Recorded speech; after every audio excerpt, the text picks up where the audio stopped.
Ah, come closer, little ones. Ye sit here by the fire. Let me tell you a story of feelings. Those tricky things we all have inside us. Feelings can make you laugh so hard your tummy hurts. Or they can make you cry so much you think your tears might turn into a river.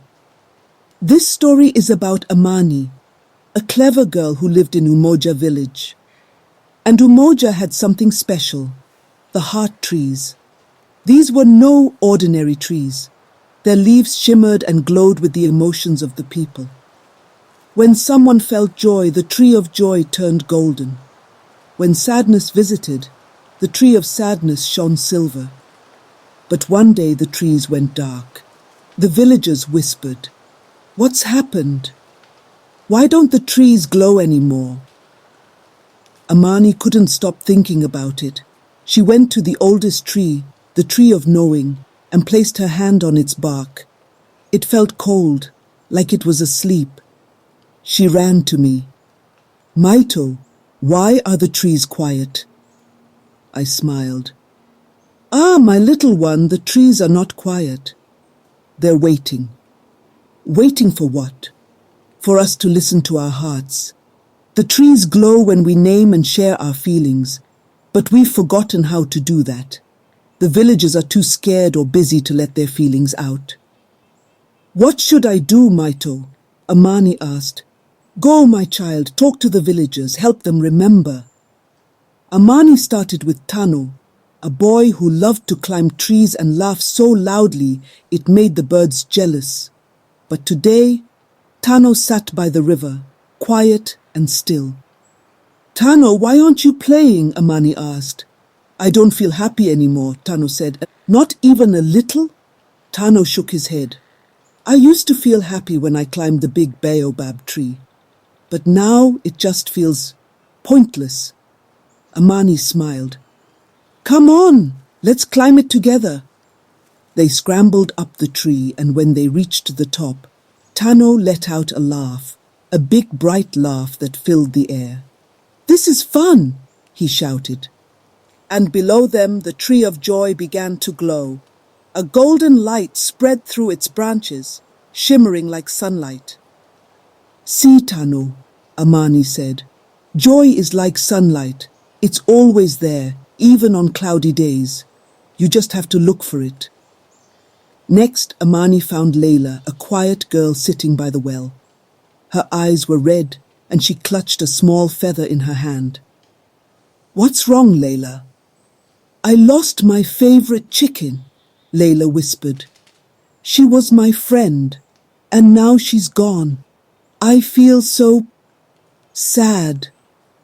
Amani sat beside her. "It's okay to feel sad. Sadness is like rain. It might feel cold, but it helps things grow." Layla sniffled. "But I don't like this feeling." "Sometimes we have to let sadness sit with us," Amani said gently. "It won't stay forever, but it needs to be heard." Layla wiped her tears and managed a small smile. And as she did, the tree of sadness glowed silver, its branches swaying softly in the wind.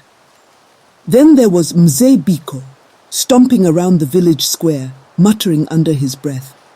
"The sky doesn't care. The earth is against us," he grumbled. "Mzee Biko, why are you so angry?" Amani asked. "Why? Because the drought is ruining everything, and no one is doing anything about it." "Anger is like fire," Amani said. "It can burn or it can light the way. What will you use it for?" Mzee Biko stopped pacing. "Light the way, eh? Maybe I should gather the villagers to dig a new well."